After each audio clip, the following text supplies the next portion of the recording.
Alors, re-salut tout le monde. On parlait de la division du vote. Je vais remarteler sur le sujet encore. Citoyens au pouvoir ne divise pas le vote parce que pour diviser le vote, dans le fond, il faut que les partis qui sont sur la sellette, représentent les intérêts des citoyens, ce qui n'est pas le cas. Les éléments les plus importants, je vais vous faire prendre conscience qu'il y a des éléments hyper importants qui ne sont jamais abordés par les partis politiques ni par les médias. C'est quand même assez étrange que, au nombre de postes de télévision et de radio qu'on ne parle jamais de démocratie directe. Ça existe la démocratie directe sur la planète. La Suisse en est un exemple flagrant, où le citoyen, lorsque le citoyen signe une pétition avec un nombre de signatures, va automatiquement déclencher un débat public et par la suite va faire en sorte que les citoyens vont voter sur tout sujet important. Il n'y a aucun parti politique qui, ici au Québec, nous parle de démocratie directe.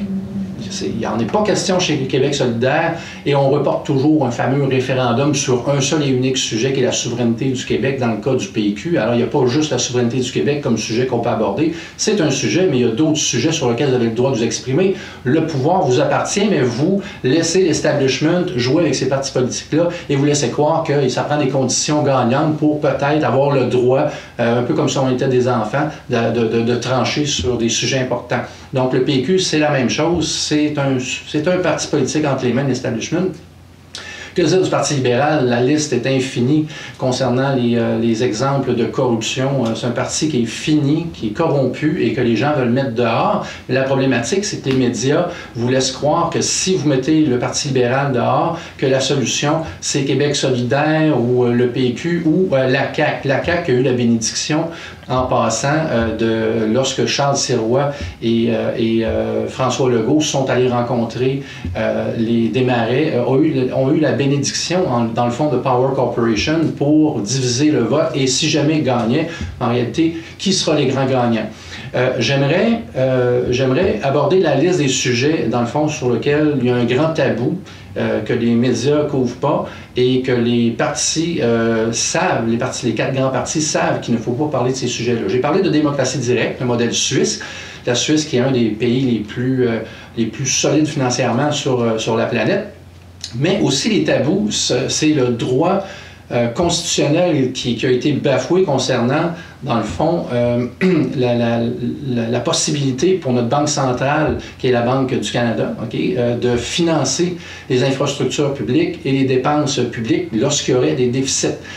En 1974, il y a un accord qui a été signé, un accord de Pierre-Éliott Trudeau, le père de Justin, et qui faisait en sorte, dans le fond, que désormais, c'était une instance internationale avec des gouverneurs de banques centrales qui ne sont pas élus, qui décideraient, dans le fond, de ce qui se passerait avec le financement international, la création monétaire et le système bancaire. Toutes les règles sont rédigées à huis clos, sans consentement du Parlement. C'est ce qui est anticonstitutionnel et c'est la raison pour laquelle l'avocat constitutionnaliste Rocco Galati, qui a toute mon admiration, c'est mon idole, a gagné en cour d'appel, qui est l'instance juste avant la Cour suprême, sur ce point-là. Donc, présentement, on a un gouvernement au fédéral qui fait tout pour créer des déficits et faire financer ça par des banques privées. Et c'est la même chose au Québec et dans les autres provinces. C'est l'omerta, on n'en parle pas.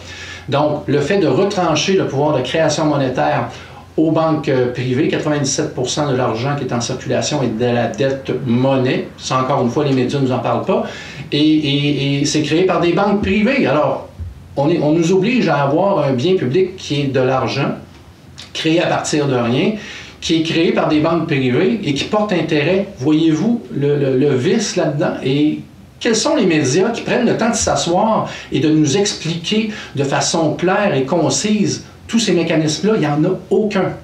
Aucun.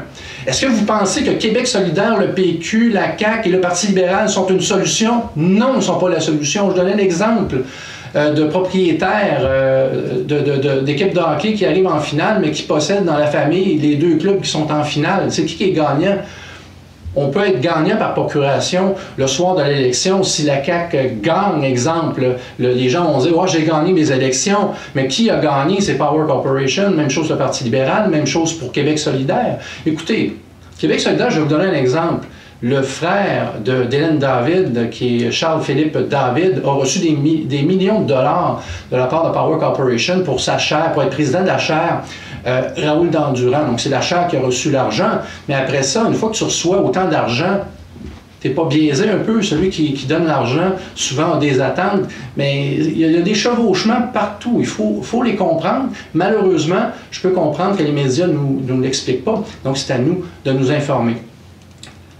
En conclusion, si je regarde ça, est-ce que citoyens au pouvoir divise le vote? Non. Citoyens au pouvoir, c'est vous. Vous ne pouvez pas vous diviser. Il faut s'unir et mettre les partis d'establishment dehors. Donc, cet automne, vous avez la chance, justement, de changer les choses. C'est de voter pour vous, pour citoyens au pouvoir. Donc, bonne réflexion.